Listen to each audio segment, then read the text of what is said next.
People think danger announces itself.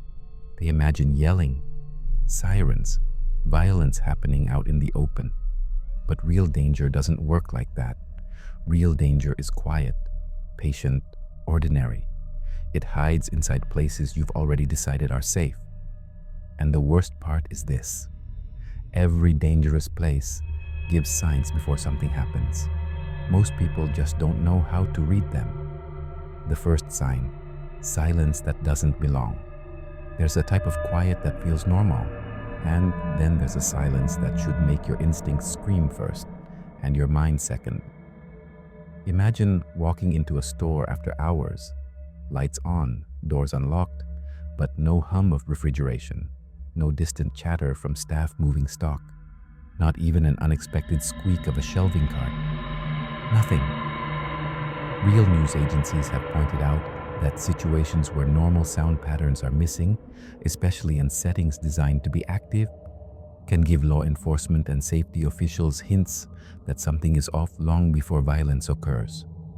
Officers have warned communities to pay attention when behavior, environment, or atmosphere feels too quiet before an incident unfolds.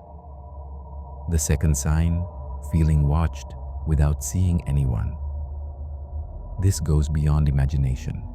Sometimes you feel pressure behind you in a hallway, like someone is observing even though there's no one there. People have reported nearly identical sensations. And in later investigations, authorities sometimes find that the perpetrator had been surveilling victims for weeks before acting. For example, in the brutal 2023 Sydney murder of 21-year-old water polo coach Lily James, investigators found her ex-boyfriend stalked her and conducted repeated dry runs of the attack in and around her workplace before killing her. Bloodless rehearsals, surveying escape routes, and covert observation are classic preludes to violence. The third sign: things that are slightly off, but not broken. This is one of the most subtle and dangerous early warnings. Lights flicker once, a camera is pointed off angle, a door doesn't latch all the way. You shrug it off as aging infrastructure. But sometimes those little fails are exactly what criminals exploit. Law enforcement posts often stress how suspicious behavior can be overlooked, and that small deviations from normal patterns are worth reporting rather than ignoring. The fourth sign: someone who doesn't match the setting. Some people just don't belong where they are, not because of how they look, but because how they behave doesn't fit. Calm, lingering, somehow out of sync with what everyone else is doing, that's a red flag. In the University of Idaho murder case, newly released investigation information suggests the killer, Brian Koberger, may have been inside the victim's home repeatedly and surveilling them in the weeks before the murders, over 20 nighttime visits without legitimate reason, indicating a dangerous presence long before the violence occurred. The fifth sign: rules that exist but aren't enforced. Signs don't mean safety. Policies don't mean protection. Security depends on enforcement, consistent, active, verifiable. When people report suspicious behavior and nothing happens, danger gets space to grow. In the Alice Ruggles case, her ex-boyfriend showed stalking behavior and harassment prior to her murder, but police took actions that did not effectively prevent escalation, and his continued presence ultimately became lethal.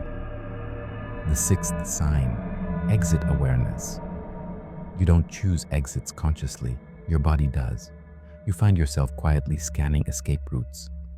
That's instinct, and it shows your brain knows something before your thoughts do.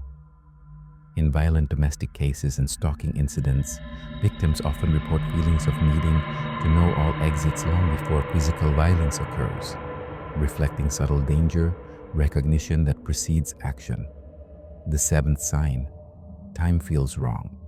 This is a psychological alarm. Minutes that stretch so long they don't feel like minutes at all. Victims and survivors in violent incidents sometimes describe this sensation, a weighted tension, as the minutes before an attack feel different from any other waiting period they've experienced. Studies on pre-attack behavior find that troubled individuals often spend excessive time planning or positioning themselves before committing acts of violence, an early warning sign that goes unnoticed by external observers in real time. The eighth sign, leaving feels socially awkward. This one's more dangerous than it sounds. You start rationalizing why you shouldn't leave even though something feels off. I don't want to seem dramatic. What if it's nothing? But risk doesn't need confirmation. It just needs hesitation. In many stalking and domestic violence tragedies, victims second-guess their fear, dismissing it as awkward or inconvenient, only for things to escalate catastrophically. For example, studies show that a high percentage of intimate partner violence incidents were preceded by stalking behavior that victims reported to police, but was not sufficiently acted upon, tragically culminating in violence. The ninth sign, your body reacts before your mind. Thus, your instincts are rooted in evolution. Your breathing shifts, your senses heighten, your body prepares without telling your thoughts. This isn't paranoia, it's pattern recognition. In the investigation into many mass attacks and targeted violent acts, researchers found that attackers often exhibited concerning behaviors long before acting, behaviors that someone somewhere saw and dismissed because it hadn't yet become an official threat. The 10th sign, you start rationalizing. Instead of observing, that door was probably just stuck. That guy probably works here. I'm imagining it. Rationalization is a defense mechanism, but it also delays action. The FBI and other analysts emphasize that people often ignore concerning behaviors because they don't want to believe the worst, even when something clearly doesn't fit normal patterns. Recognizing and reporting those early behaviors has helped prevent some attacks in other contexts. The 11th sign, you feel alone. Even when you're not. You can be surrounded by people, yet feel unprotected, unobserved, unnoticed. That emotional isolation often shows up in the timelines of stalking victims, domestic violence survivors, and targeted violence cases.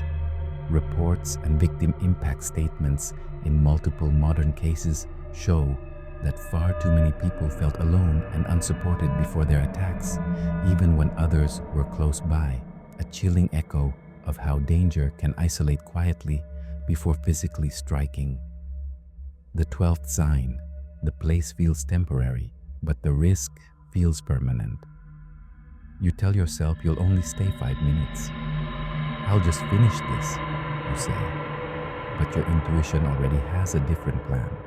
In cases of stalking and premeditated domestic violence, offenders often arrange repeated contact that feels unremarkable, yet victims report that something deep inside told them it wasn't normal before violence occurred. The 13th sign, someone knows too much. They know your name, your schedule, your routines, your favorite corner. That's no coincidence. Investigations into violent crimes consistently show that attackers often invest time learning their victims' movements before striking, from following social media activity to repeated surveillance. Police records in the University of Idaho murders suggest surveillance and familiarity with the area long before the actual homicidal act took place. The 14th sign, nothing has happened. Yet this is the most deceptive sign of all. People think danger means something already happened. In reality, danger often announces itself through nothing at all: pauses, hesitations, subtle inconsistencies, and small deviations from the normal. The FBI and threat assessment experts emphasize that violent acts rarely occur without observable pre-attack behaviors, but they're often ignored because they are not dramatic. What I learned too late. Every place I later realized was dangerous gave signs first. Not dramatic ones, not obvious ones, small ones, easy to dismiss. But when you look back after something happens, those warnings become impossible to ignore. Final warning. If you ever find yourself somewhere that feels slightly wrong in ways you can't explain, leave. Don't wait for confirmation. Don't wait for proof. Because the most dangerous places don't announce themselves. They wait. And by the time something finally happens, it's already too late.